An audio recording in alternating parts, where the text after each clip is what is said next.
Okay, I figure I make this video, a new version of this, because I'm still getting constant comments from my other videos for Pokemon Go. People who are probably just now getting into the game for the first time or just coming back and getting new phones and finding the game not working for them properly with their brand new phones that they just got, not knowing that they need specific phones and devices that are required to run the game properly. So I'm going to go through the specific problems one by one, and I'm going to say this now. You don't have to hear me talk and yap all throughout the whole entire video. I don't know how long I'm going to go, but I'm doing this to help others out there still having problems with the game and people that are getting into the game and may be interested in playing the game on their phones, given with the upcoming features that they have coming out this summer, rumored. But I'm gonna go through each individual issue one by one with the solution. And if anyone else out there have any sort of problems with their game, feel free to comment, and then I'll find out what kind of phone you guys have, look up the specs and all that stuff to see if you guys have the right phone to run the game, because you guys need at least 2 gigabytes of RAM on your phone to play Pokemon Go. Now, I'm going to start with the unable to authenticate error, and then some other errors, other problems I'm going to go through right after. Now, this issue I've seen very few people say and talk about, but this issue occurs when you try to log in to Pokemon Go. So there's two ways you can get in and log in to Pokemon Go using the Pokemon Trader Club account if you have one, or a Google account. Now, you can't have two accounts for Pokemon Go, because once you try it, let's say you have a Pokemon Trainer Club account and you play, maybe you got to level 5, your character's on level 5, you got a couple Pokemon, whatever Pokemon that you end up getting, an evolution item or something like that. You can't, and then you try to use your Google account to sign in just because the Pokemon Trainer Club account stopped working all of a sudden with the server issues. You won't have the same data, because you'll lose all your Pokemon, your current save data from your previous save file, from your other account, from your Pokemon Trainer Club. So you can only use one or the other, and this unable to authenticate error is caused by the random server issues that comes up. I haven't experienced this problem in a long time, in several months since the game came out last summer. But I've seen a couple people mention it, so I always try to make sure if they're to see if they're just now making a name, making just now getting into the game. So I won't tell them, oh, just make a Google account since your Pokemon Trainer Club isn't working, and just have them lose all their data completely, which would be really messed up. So I always try to make sure they're not playing the game for the first time, because you only can use one. So that's the issue with that. So um, another thing I want to mention is that you want to try to, at least if it doesn't end up working properly for your Pokemon Trainer Club login or Google account login, you want to give it some time for wherever you're playing from, because I know the servers and connections can be a little bit different for those who reside outside the United States, regardless of where you live at, and where you're playing from. So that's the solution for that problem. Now, the downloading issues, I haven't seen many people talk about that, but I'm gonna mention it anyway. When I first got this game, I used an APK link that was safe for my phone, and some APKs out there are not safe when you try to download the game. But I'm sure by now it should be available in most areas around the world, where it should be available on your Google Play Store or your App Store, wherever you download your games and your apps at. So I'm still gonna link the APK that I use in the description of this video. Now, for all the supported devices, now not every game is supported with this for Pokemon Go. Not every game, not every phone is supported with Pokemon Go, and I'm gonna go through them and list them for you guys in the description. So I hope that you guys find them uh, helpful. So when you guys try to get into the game, you guys know if you guys have the right phone, and then if you still don't know, I'll definitely help you guys out with that. Now, Android, I'm going to start with that because I have one. And I got a text. It doesn't have anything to do with the video. But Android devices 4.4 and above are supported. Rooted devices aren't supported. I don't know if anyone out there has a rooted device and managed to find a way to get it to work or not. The game has a preferred resolution of 720 by 1280 pixels, And this is not optimized for tablet for those out there who have one. I'm not even sure. People probably found a way to get it to work for tablets now.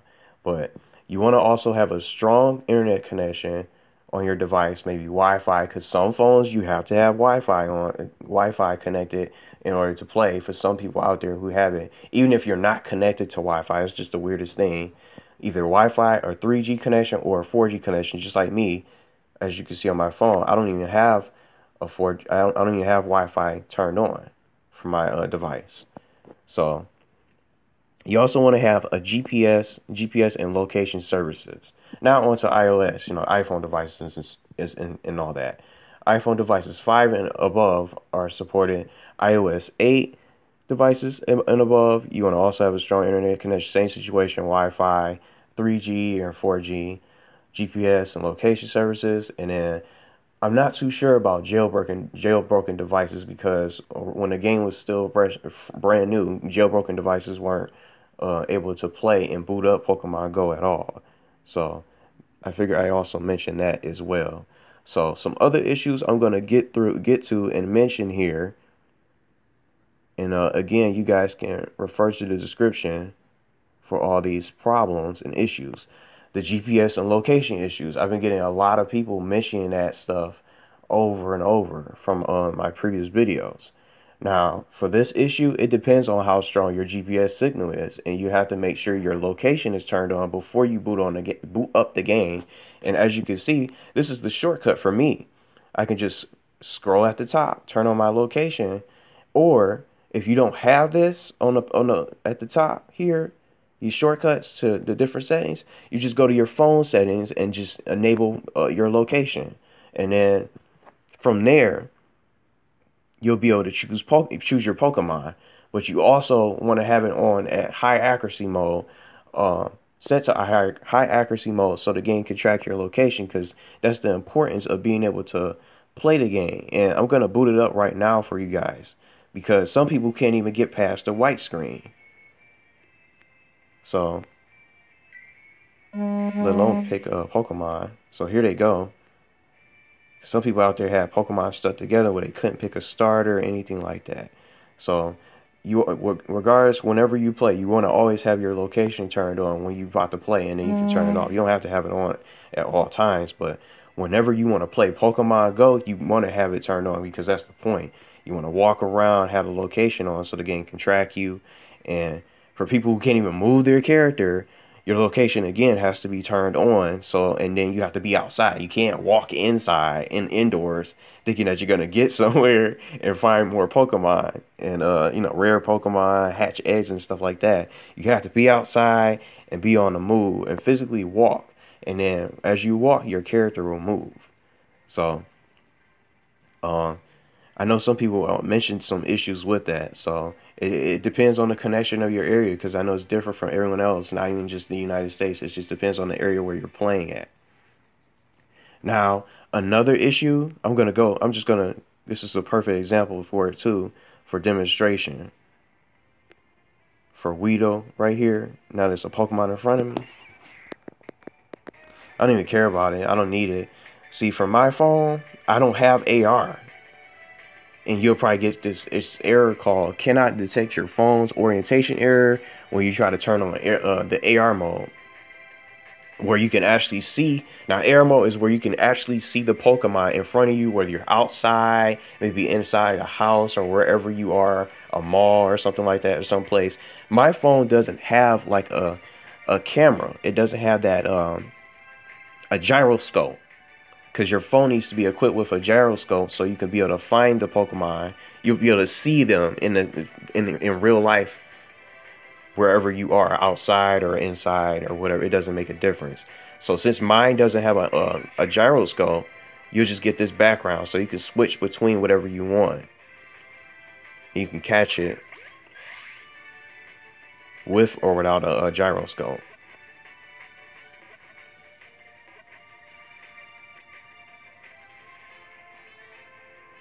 So I'm sure most some in my second street, but there's there's still people out there that have problems with that with the gyroscope. And then for people out there that can't get their AR modes to work, because I've seen people still bringing that up from the comments. Um, I can let you know and see, look up the specs for your particular individual. I can look up your specs for your individual phones to tell you whether or not you have a gyroscope or not. So I have the Samsung Galaxy Grand Prime. So that's the kind of phone that I have. So obviously I don't have AR mode because it doesn't work for mine, and it never did. And then the other issue I can also mention is the battery drain issues, but any game that you play is going to kill your battery. But the one thing that I can say as far as my solution is going to your settings and having the battery setting. You see the battery saver setting, enable, have that checked, but it still drains my battery regardless of how long I've been playing. So I always keep like my power charger with me when I'm playing, so I can still continue to play, walk around, hatch eggs or wherever, try to look for more Pokemon for these events and stuff. So that's the only thing, but I don't think you can really help the battery saver problem. I haven't really seen many people talk about it or complain about it. But regardless of what game that you play, this game will definitely kill your battery for sure. So, um, I think there's other problems. There's no other problems here that I mentioned. I basically went through every single problem that people have mentioned. And then another thing that I want to mention is that some with the phones that you want to make sure that you have at least 2 GB of RAM when you try to play this game, because if you don't have 2 GB of RAM, you're not going to be able to play. It's not going to load, and you won't get past the loading screen, let alone be able to play and get to this point in the game. And it'll crash, and it'll automatically close out and say that you'll get like an error, and that's when you'll know the game's not running properly on your phone or device or whatever you play on. So I hope this was helpful to people out there. Whatever problem that you guys are having, feel free to let me know in the comments, and then I'll help you guys one by one. Or maybe people that just got into the game for the first time, some issues with the location, with their phones crashing, Pokemon being stuck together, not being able to pick a starter, whatever it is that you might be having with the game. Let me know, and then I'll help you guys individually as best I can, and I'll be able to tell what kind of phones. I'll be able to tell if your phone can play the game or not based on the specs from looking it up and wherever you guys are playing from. So I did this to help others out there. I figure I'd make a fresh version of it because there's still people that come around, and I'm sure there's going to be a lot more people playing it once the new features come around this summer, whenever they add them, as far as trading, raids, and all the other stuff that they choose to add. Not minor text fixes, which is not really an update. But I hope this was helpful. Let me know what you guys, if you guys have any problems, and then I'll be here to help each and every one of you guys out there. Thanks for watching, and feel free to refer to the description if you guys didn't catch any of what I said in this video.